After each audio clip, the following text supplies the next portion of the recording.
Allô Europe 1. Les 3 infos santé. Isabelle, vous allez nous parler d'un métier ultra physique ce matin. Le championnat de France des cordistes débute aujourd'hui et ça donne le vertige. Alors les cordistes, ce sont ces champions du bâtiment capables d'effectuer des travaux dans des conditions de vide extrêmes. Et dans le Parisien ce matin, on peut lire l'histoire d'Arnaud, cordiste de 31 ans, marié, père de famille, qui a, entre autres, inspecté le pont de Normandie, 214 mètres de haut, alors que les voitures passaient dessous. Ou encore, il a installé des feux d'artifice sur la plus haute tour de Dubaï par l'extérieur, 828 mètres de haut. Alors pour être un bon cordiste, il faut une excellente hygiène de vie, ça on s'en doute. Gérald dira qu'il ne faut pas fumer, parler escalade couramment, entraîner son corps tous les jours, pas de limite d'âge puisque le plus âgé a 50 ans et surtout Thomas, ne jamais regarder en bas. Jamais. Et puis il y a des prédispositions, il y a des gens qui ont peur du vide, c'est pas vraiment le vertige mais qui ont peur du vide et d'autres qui n'ont pas peur du vide et ça malheureusement on est avec.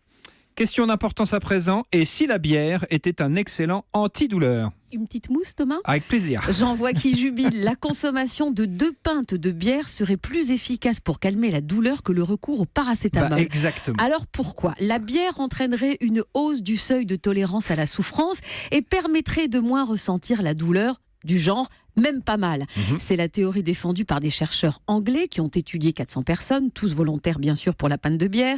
Il ressort de cette étude que l'alcool est doté de vertus analgésiques réelles, ce qui pourrait expliquer la consommation parfois excessive d'alcool chez des sujets souffrant de douleurs chroniques. D'où l'idée de trouver peut-être un jour une solution, un remède qui aurait les effets positifs de l'alcool sans en avoir bien sûr tous les négatifs. C'est la théorie défendue également par les joueurs de rugby depuis des années et des années.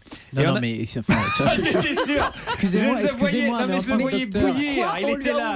Et ma consoeur pharmacienne ont fait des gros yeux en disant on ne peut pas conseiller sur l'antenne d'Europe 1 d'aller boire des pintes de bière. On sait que c'est un côté analgésique, mais aussi ça peut provoquer beaucoup d'accidents. Il y a beaucoup de gens alcoolisés qui ressentent moins la douleur, mais s'ils n'avaient pas bu, ils ne seraient pas aux urgences. Et enfin, on a peut-être trouvé la pilule miracle.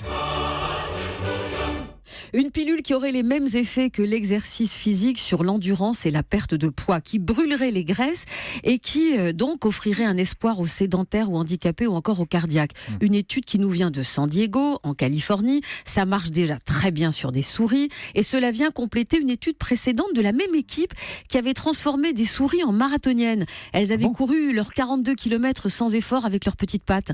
Désormais, elles n'ont même plus besoin de courir. La pilule a les mêmes effets. Des souris obèses ont retrouvé la ligne. Alors, à quand notre tour ? En attendant, on peut se rabattre sur les crèmes amincissantes. Ça tombe bien, on en parle ce matin. Excellente transition magnifique. Bravo Isabelle.